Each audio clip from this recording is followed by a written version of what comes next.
Assembling the Onefinity CNC Heavy Duty Leg Kit. The first thing we're going to do is install the diagonal brace brackets.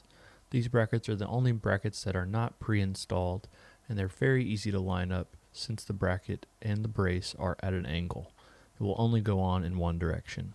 We're going to place our bolts through the bracket and the brace and secure them with our 10mm lock nuts.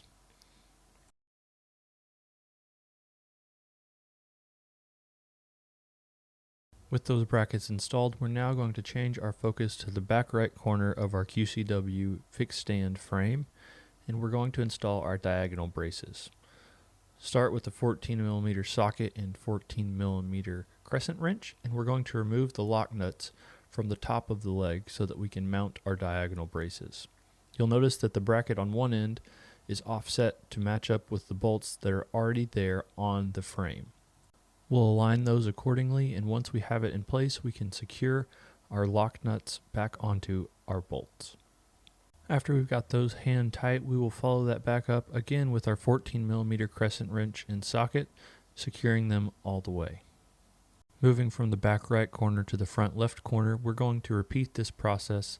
This time, instead of going back to front, we're going front to back with our other diagonal brace.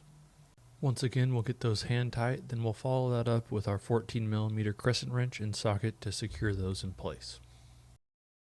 After securing the top half of our diagonal brackets, we will now install our horizontal braces along the front and back of our QCW fixed stand. First, remove the existing bolts holding the braces that go from front to back along the legs. We're going to replace these with longer bolts. Once we have our longer bolts in hand, we can now start by placing one bolt in one of the holes on the front brace for the QCW fixed stand. Then we'll move to the other side and secure that in place, making sure that everything lines up correctly.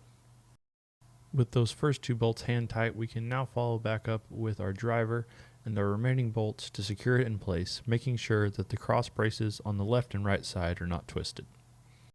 Next, we're going to secure our diagonal braces to our horizontal braces along the front using the included bolts and our low profile lock nuts. Using the larger diameter holes along the front brace, we're now going to insert our bolts and align those with the bracket on our diagonal brace. Once we have those held in place, we can install our low profile 14mm lock nut and secure those hand tight. With both of those installed hand tight, we can now follow up with our 14mm crescent wrench and socket to make sure that they are snug. After installing the front brace, we're going to repeat this process on the back again, first removing the existing bolts that hold the side braces. Once again, we're not going to be reusing the bolts that we've just removed. We're going to be replacing them with these longer bolts. So we'll use these longer bolts to secure the right side of the back brace in place, just getting that hand tight before moving to the left side and aligning this one as well. With that hand tight, making sure that we don't have any twisted braces on either side, we can follow up with our 5mm hex driver and secure all four bolts in place.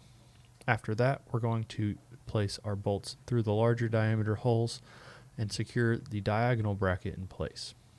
With those bolts supporting the diagonal bracket, we're going to install our low profile 14mm locking nuts, then use our crescent wrench and 14mm socket to secure them. At this point, all of the required steps for installing your heavy duty leg kit are completed. If you choose, you have an optional bottom shelf that you can install using 2x4s and a sheet. The 2x4 lengths are 42 inches for the woodworker and journeyman and 58 inches for the foreman. You're going to use wood screws to secure them in place with the pre-drilled holes available along the front and back braces. You can cut a sheet down to size with the dimensions shown in this video, then use countersunk holes and screws to secure that sheet in place, giving you an extra storage shelf.